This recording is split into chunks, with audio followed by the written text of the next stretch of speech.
In this video, we're going to be showing you the process of importing a pre-purchased rhinestone design and converting that using the tools here in EasyStone so that EasyStone recognizes the different stone colors of the design and also how we go about setting up a mock-up file with a design that we've pre-purchased. So in this case, we're going to be using a design that we purchased from the Rhinestone world, and they format their files in a very unique way for a very unique situation. We're going to talk about that so you have an understanding of why their files are the way they are and how we convert those files here inside CorelDRAW using EasyStone. So let's go ahead and import this file that we purchased, and I have it set up here on my desktop. And right here it is, the scatter baseball design, and we'll go ahead and import it. And if we just hit the space bar on our keyboard, it kind of sets this design right in the middle of our page.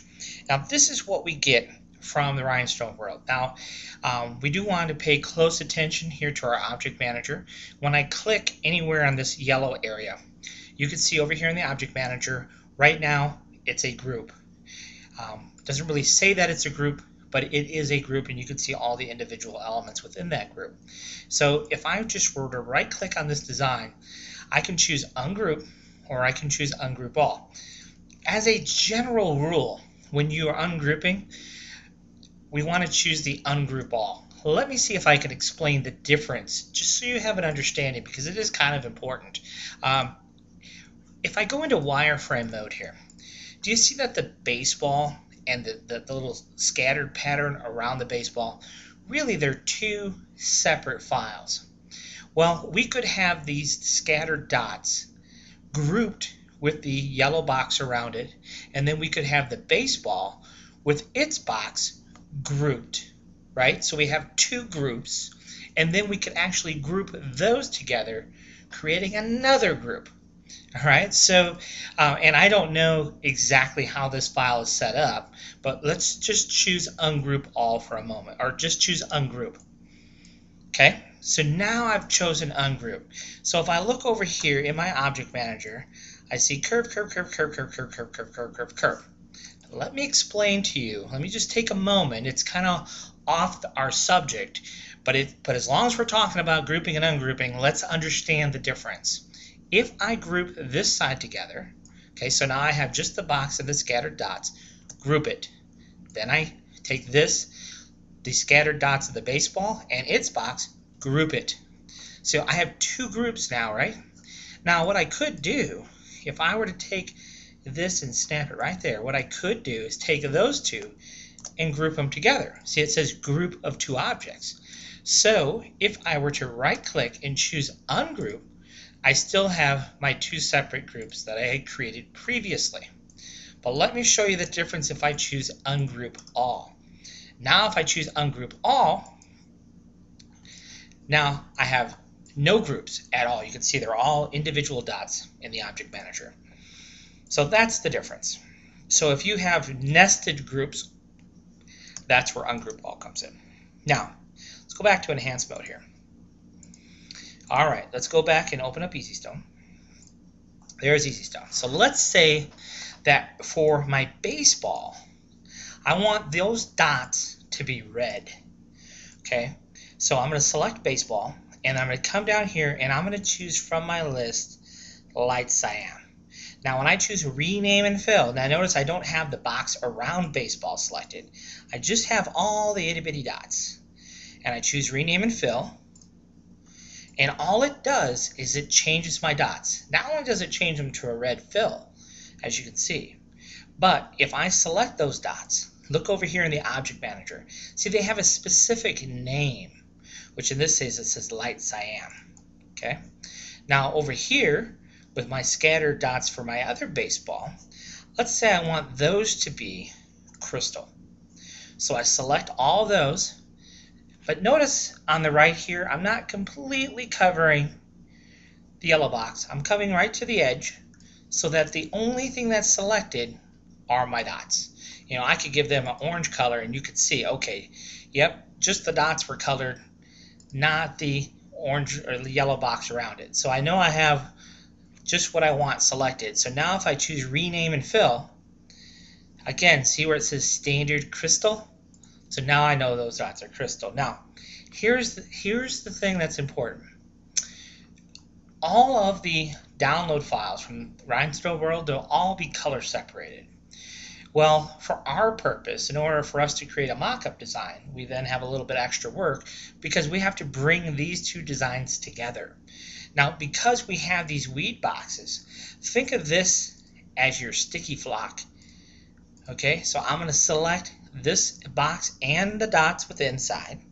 And if I hover over the edge, see where it says a node?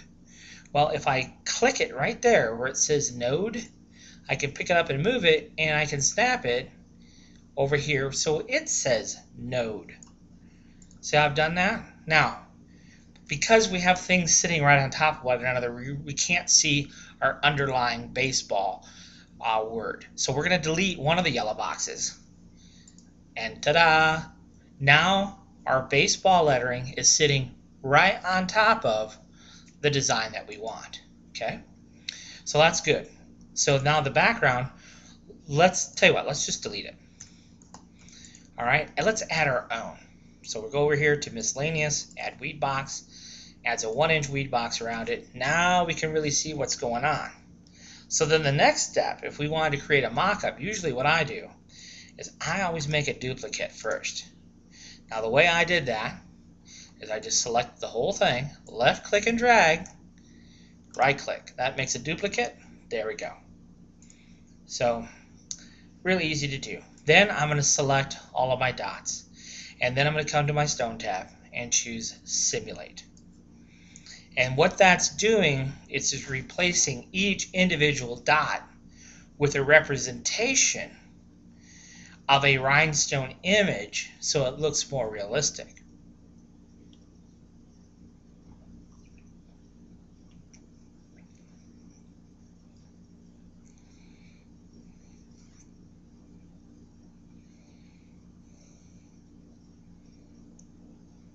Now this process will take a little bit of time because in this example we have 785 dots that we're replacing.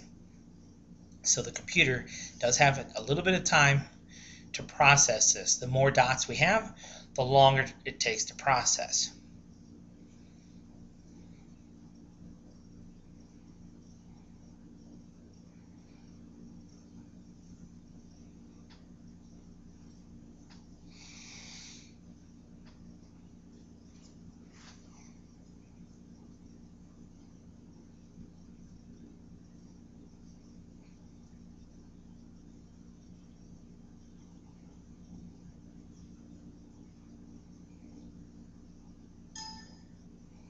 So it is painfully slow, but once it's finished, and it says the simulation looks complete. And now you can see it looks great, right? Because each dot now looks like a rhinestone. So then just to kind of finish just to kind of top this all off, we're going to select just the dots, right? Not the rectangle, just the dots. And we'll go over here to the miscellaneous tab and we'll choose the add bling. Now we can choose what size bling, how many blings, and then when we click on the folder icon here, it says no shape was available to import. Well, okay, so then we'll click on path 1 and let's browse to our C drive, to program files, to EasyStone, our bling objects, and pick one. I always use *1. Now once we define that, we should never have to define it again. So we'll select our objects. We've specified a bling size, which I usually use 10. I don't know why, but I do. And the number of blings, and let's go ahead and click to add bling. Now you say, well, it didn't do anything. Well, the best thing to do to see whether it did or didn't is go into the wireframe mode. And now you see all these dots are a lot more visible. Okay? So you can just kind of move them around. It just creates a random pattern. Now usually I do is just kind of scatter them about like that. Now I'll go back into enhance mode and I'll look at it a little bit more closely. Now we can see them when we're in there a little bit. Now this is totally optional. You don't have to do this. It's a totally personal preference. But one thing that I like to do with my Bling sometimes is, and in the next version of Easy Stone, I'll probably have a button that does it for us. But what we're going to do is we're going to select all of our design and hit Quick Select Bling. And all that does is select just the Bling objects. You see those? Just the Bling objects are selected. And I'm going to go to Bitmap, Convert to Bitmap. And watch that Bling just change just ever so slightly. I click OK. Now you didn't see a whole lot happen right there, but if we go under Bitmaps and come down to Blur and choose Gaussian Blur, then we can see, we'll hit Preview here, and watch that Bling object change. It'll get just a little bit softer. It just depends on, see, now you can see how much drastically that changed, right? That's really soft. So you want to back that off about probably half that much. And we'll try it again. And you'll see how it's just a little bit softer. And it's just, like I said, it's purely a matter of personal preference. If you don't want it really super sharp, I do tend to soften it up just a little bit. Let's do 1.6. See what that gives us. And it just, to me, it looks just a little bit better just to have it a little bit softer. So we'll go ahead and hit OK. And there we go. There is our finished design. And now we can go ahead and shrink this up and put it on a mock t-shirt or whatever we want to do from there.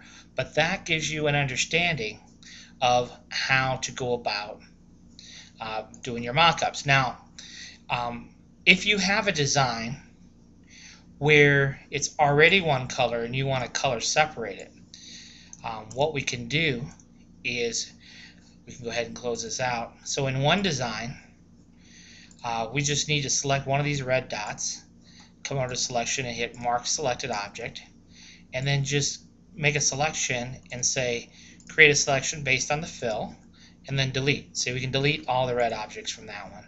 And then over here we can mark that, and now we're going to, based on fill, delete all the crystal objects. So now we've kind of brought full circle.